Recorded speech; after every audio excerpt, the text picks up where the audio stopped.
देखो कल के क्लास में हम आपको बताए थे कौन नियम, बायां हस्त नियम और क्या दायां हस्त नियम। ये आपका दो नियम था किसका, फ्लेमिंग। फ्लेमिंग का ये दो नियम था। दायां हस्त नियम में क्या क्या पढ़े थे हम लोग कि दायां हस्त नियम में उंगली, अंगूठा, अंगुली और क्या तर्जनी तर्जनी तर्जनी तर्जनी और मध्यमा, मध्यमा। आपको इसमें बताया गया था कि तीनों उंगली अंगूठा, तर्जनी और मध्यमा को इस प्रकार रखे कि एक दूसरे के आपस में लंबवत हो। तो अंगूठा चुंबकीय बल, क्योंकि अंगूठा इन तीनों में सबसे मजबूत है, ठीक है। तर्जनी चुंबकीय क्षेत्र, चुंबकीय क्षेत्र और मध्यमा क्या दिखाता है, धारा की दिशा बताता है, धारा की दिशा। ये क्या बताएगा, बल की दिशा। ये हो गया था हम लोग का। एक बार फिर से यदि देखो ये सब जो है ना लिखने वाला है तो 2 नंबर में आने की संभावना रहता है। दायां हस्त नियम इस प्रकार रखा जाए कि ये एक दूसरे के लंबवत हो। तो अंगूठा बल की दिशा, तर्जनी चुंबकीय क्षेत्र की दिशा और मध्यमा धारा की दिशा बताता है। इसमें क्या था, इसमें इसको बोलते हैं कैसा नियम, हस्त नियम। हस्त नियम का मतलब पाम नियम, हथेली का नियम। इसका नाम एक और नाम क्या है, हथेली का नियम। यानी कि इसमें जो तीन चीज आएगा वो आएगा, एक हथेली, एक अंगुली और एगो अंगूठा। एक हो जाएगा हथेली, एक हो जाएगा अंगुली, अंगुली में कौन हो, चारों ना, और एक हो जाएगा क्या, अंगूठा। तो हथेली जैसे इसमें ये मजबूत था वैसे हथेली, हथेली और इसमें ये मजबूत है हथेली। तो हथेली क्या दिखाता है, चुंबकीय बल की दिशा। उंगली क्या दिखाएगा, चुंबकीय क्षेत्र की दिशा। और अंगूठा क्या दिखाएगा, धारा की दिशा। अब आपको जो कहेगा वही लिखिएगा। मान के चले कहा कि फ्लेमिंग के बायां हस्त नियम लिखिए तो बायां लिखेंगे, दाहिना हस्त नियम लिखेंगे तो क्या लिखेंगे, दायां हस्त नियम लिखेंगे। अभी जो सेक्शन पढ़ने जा रहे हैं वो आपका 5 नंबर के पॉइंट ऑफ व्यू से इंपॉर्टेंट रहने वाला है। साइक्लोट्रॉन पढ़ेंगे उसमें ये काम करेगा, जैसे अभी पढ़ाएंगे उसी में साइक्लोट्रॉन में सेम वैसा ही पढ़ाना है हमको। तो अभी जो हेडिंग होने वाला है वो कुछ ऐसा होने वाला है कि चुंबकीय क्षेत्र में, चुंबकीय क्षेत्र में आवेशित कण की गति, आवेशित कण की गति। यहाँ से आपका ऑब्जेक्टिव भी रहेगा और सब्जेक्टिव भी रहेगा। चुंबकीय क्षेत्र में आवेशित कण की गति, इसका मतलब ये हुआ चुंबकीय क्षेत्र तो आप समझ रहे हैं, ये अपने पास में ले लिए क्या, चुंबकीय क्षेत्र। ये हो गया चुंबकीय क्षेत्र, हो गया एक समान चुंबकीय क्षेत्र हो गया, यही वाला। अब कहता है उसमें क्या डालना हमको, आवेशित कण। आवेशित कण का मतलब होता है इलेक्ट्रॉन, प्रोटॉन, न्यूट्रॉन। न्यूट्रॉन नहीं होगा कि न्यूट्रॉन क्यों, आवेश नहीं ना होता उसमें, आवेश जीरो होता है उसमें। तो इन सभी को हम लोग इसमें डालेंगे। उसका गति कैसा होगा इसको देखने वाले हैं, और गति जब होगा तो उसके बीच और क्या क्या हो सकता है। तो ध्यान रखिएगा कि जब चुंबकीय क्षेत्र में कोई भी आवेशित कण को डालते हैं तो कैसा गति करेगा, वृत्तीय गति। कैसा गति करेगा, वृत्तीय गति। अंग्रेजी में बोले तो सर्कुलर मोशन, सर्कुलर मोशन। इसका मतलब जैसा ही इसमें रखेंगे ये क्या हो जाएगा, सर्कुलर मोशन गति करेगा। अब मान लिया जाए कि यहाँ पर हम रख दिए हैं किसको, इलेक्ट्रॉन, प्रोटॉन और न्यूट्रॉन, ये सब बल के गिरा है उसको रख दिए हैं। अब ये क्या करेगा, गति करेगा। कैसे करेगा, सर्कुलर मोशन। वैसा गति करेगा जैसा मौत के कुआं वाला आदमी करता है। मौत के कुआं आप लोग देखे हैं ना, तो मौत के कुआं में देखिएगा कि कैसे घूरेगा, पूरा वृत्ताकार पथ पर घूरता है। वो ऐसा क्यों घूमता है और यहाँ ऐसा ये क्यों घूम रहा है, तो वो ऐसा दो बल के कारण घूरता है वहां पर मौत के कुआं में। तो मौत के कुआं जब चलता है तो अंदर की ओर बल लगता है, केंद्र की ओर एक बल लगता है जिसको अभिकेंद्र बल कहते हैं। कौन सा बल? अभिकेंद्र बल। अब ये चूंकि एक प्रकार का क्या हो गया, वृत्त हो गया ना। अब जब ये एक प्रकार का वृत्त है तो इसका त्रिज्या भी होगा। बोलो, इसका त्रिज्या को हम लोग क्या मान लिए? एम मान लिए। अब देखो क्या होता है आर। अब देखो, इसको घूमने का मतलब है इसके पर दो बल लग रहा। सीधी सी बात समझिए, आप लोग बैल को घूमते हुए देखे हैं? बैल को दमाही, दमाही, तो दमाही में आप देखिएगा कि वहां से बाहर वाला बैल भागना तो चाहता है लेकिन भाग नहीं पाता है, क्योंकि महेठा गड़ल है अंदर, नीचे बांस गड़ है ना, तो बांस में वो बंधा हुआ है। एक बैल दूसरे बैल से क्या हुआ है? बंधल है। और जो 100 बैल है वो किससे बंधा हुआ है? महेठा की ओर। तो देखोगे कि जो चलेगा इधर सबसे लेफ्ट में रहेगा। जैसे ये महेठा हो गया, यहाँ पर एक बैल, दूसरा बैल, तीसरा बैल, चौथा बैल। ये चौथा चाहेगा कि हम इधर चल जाएं, लेकिन नहीं जा पाएगा क्योंकि अंदर की ओर एगो बल लगेगा। बुझाया? अंदर की ओर बल लगेगा, इसका नाम होगा अभी केंद्र बल। बुझाया? अभी केंद्र बल। इसका मतलब अंदर की ओर जो बल लगेगा वो कौन सा बल हो जाएगा? अभी केंद्र बल, सेंट्रीपिटल फोर्स। और तो खाली अंदर की ओर बल लगेगा तो अंदर तो गिर जाएगा। जब खाली अंदर की ओर बल लगेगा तो अंदर तो गिर जाएगा। तो बाहर की ओर भी एक बल काम करता है, इसका नाम है लॉरेंज बल।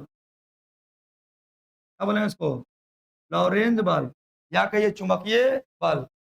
अब देखो, दोनों यदि बराबर हो जाता है तो दोनों एक दूसरे को बैलेंस कर लेगा। उसके बाद क्या करेगा? घूमते रहेगा। ये चाहता है इधर जाना, जब यहाँ चलेगा तो गति इसका इधर होगा, जब यहाँ आएगा तो इसका गति इधर होगा, जब यहाँ आएगा तो इसका गति इधर होगा, इधर आएगा तो इसका गति इधर होगा। अब जब सबको मिलाइएगा तो कैसा हो जाएगा? वृत्ताकार हो गया। अब समझना यहाँ से, इसका जो सिद्धांत है वो सिर्फ और सिर्फ इतना है कि अभिकेंद्र बल और लॉरेंज बल आपस में बराबर होता है। आवेशित कण की गति का एक ही सिद्धांत है कि कौन सा बल? अभी केंद्र बल बराबर होगा किसके? लॉरेंज बल के। और लॉरेंज अभी केंद्र बल का मान कितना होता है? 11th में आप लोग पढ़े होंगे, mv² बटा आर। 11th का चैप्टर है ये। बराबर लॉरेंज बल क्या पढ़े हो? Q B B sine theta, Q B B sine theta. Sine theta का मान कितना हो जाएगा? इधर रहेगा त्रिज्या, तो त्रिज्या का परिधि का मान कितना? लंबवत होता है। त्रिज्या और परिधि एक दूसरे के लंबवत होता है। जब ये लंबवत होगा तो थीटा का मान 90 ले लेंगे। यहाँ से देखो mv² बटा आर बराबर क्या बचेगा? क्यू भी पी, भी से कट जाएगा, क्या बचेगा? क्या बचेगा बोलो? mv बटा आर, mv/r, mv/r बराबर इधर क्या बचेगा बोलो? क्यूबी। यही आपका सिद्धांत है और इसी से आगे जितना भी डेरिवेशन करेंगे इसी से करेंगे। सुनो, यहां से जब ये गति कर रहा होगा तो गति जब कोई चीज करेगा तो उसकी त्रिज्या होगा। बोलो, सर्कुलर मोशन करेगा त्रिज्या होगा ना जी। तो कितना त्रिज्या होगा? तो यहां से तिरछा गुना कर लो। बोलो, एम बी बराबर क्यू बी आर, इसलिए आर बराबर एम बी बटा क्यू बी। एम बी बटा क्यू बी क्या आया? त्रिज्या। त्रिज्या किसका आया? आवेशित कण जब गति करेगा तो उस वृत्ताकार पथ का त्रिज्या आया। ठीक है, वृत्ताकार पथ का त्रिज्या कितना आ गया? एम बी बटा क्यू बी। एम क्या है? आवेशित कण का मास, द्रव्यमान। भी क्या है? उसका वेग। क्यू क्या है? उसका आवेश। और बी क्या है? चुंबकीय क्षेत्र। ठीक है, चलो एम क्या हो गया यहाँ पर? आवेशित कण का द्रव्यमान। भी क्या हो गया? वेग। क्यू क्या है? आवेश, उसी का आवेश। जैसे इलेक्ट्रॉन रहेगा तो इलेक्ट्रॉन का आवेश रख देंगे यहाँ। ठीक। उसके बाद बी क्या है?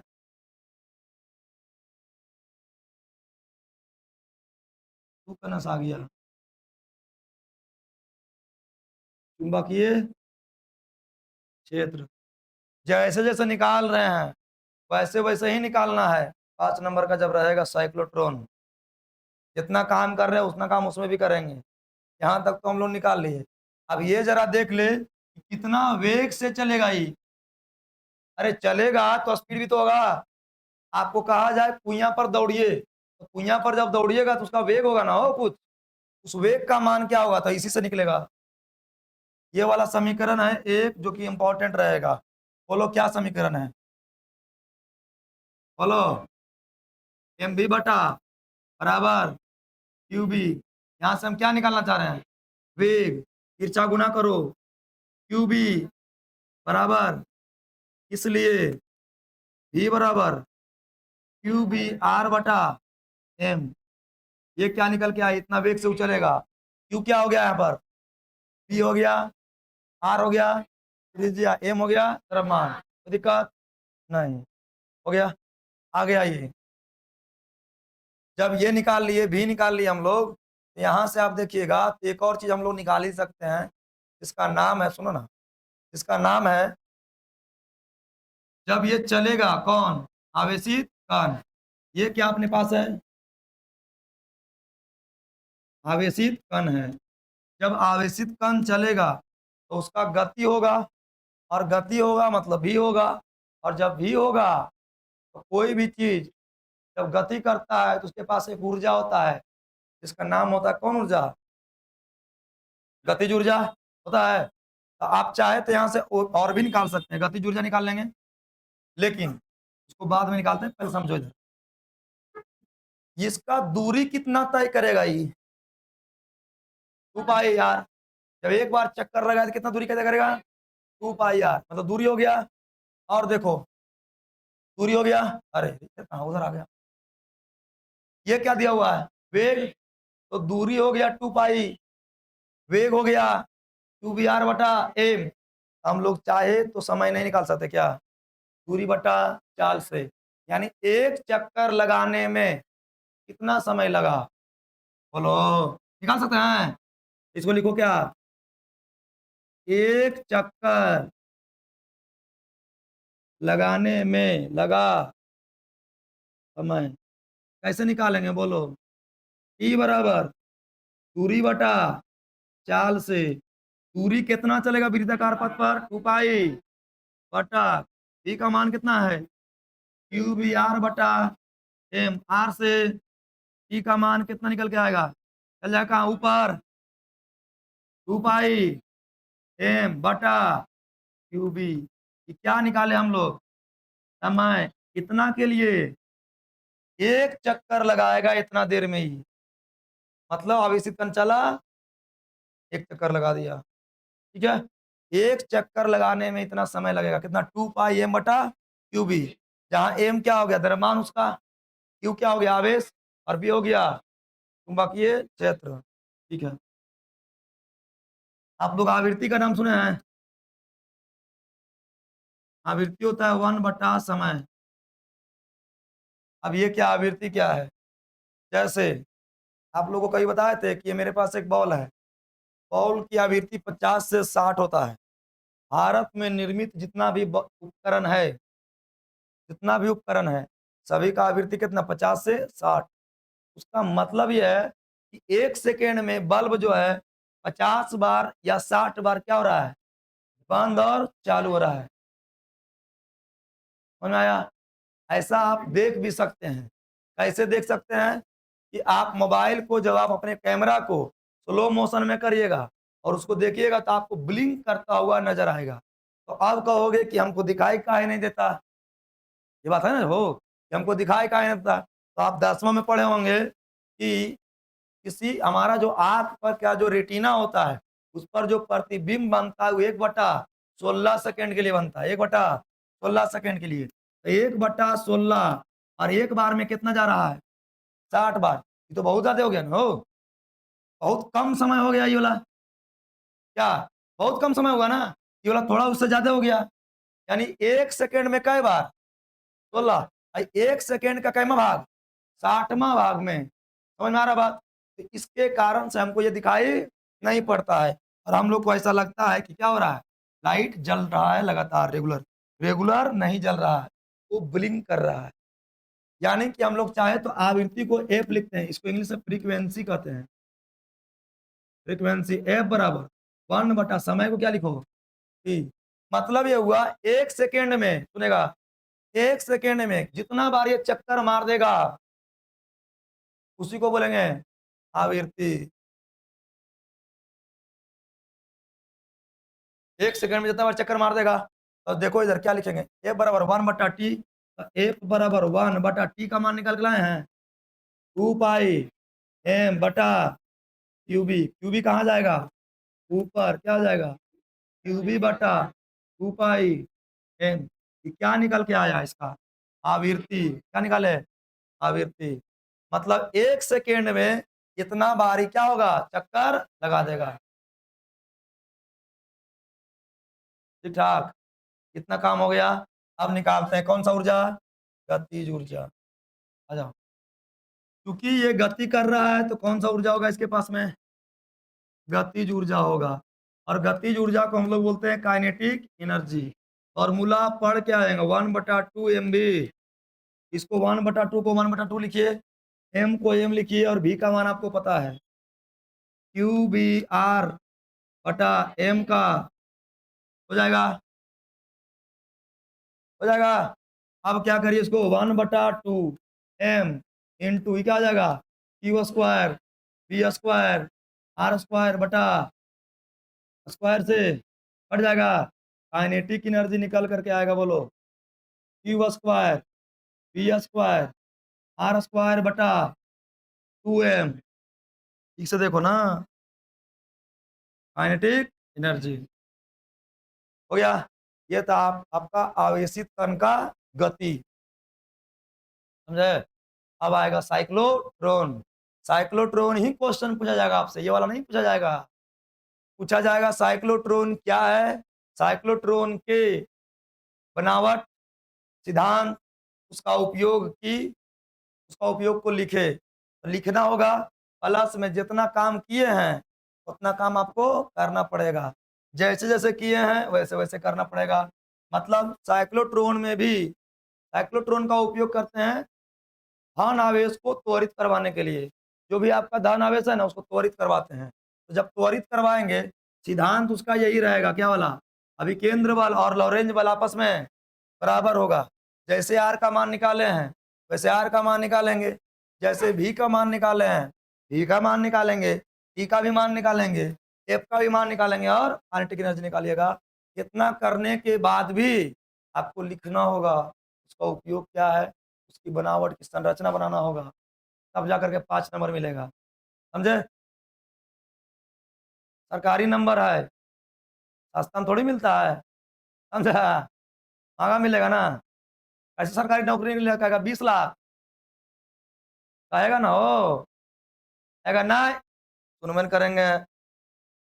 अब यही तुम लोहा फैक्ट्री में काम करेगा, कहेगा 4 लाख नहीं देवेंगे, करेगा तो बोलो, ना करेगा तो वो बोलो, कहेगा जाओ कर लेंगे, 10,000 तो कमेबे करते हैं।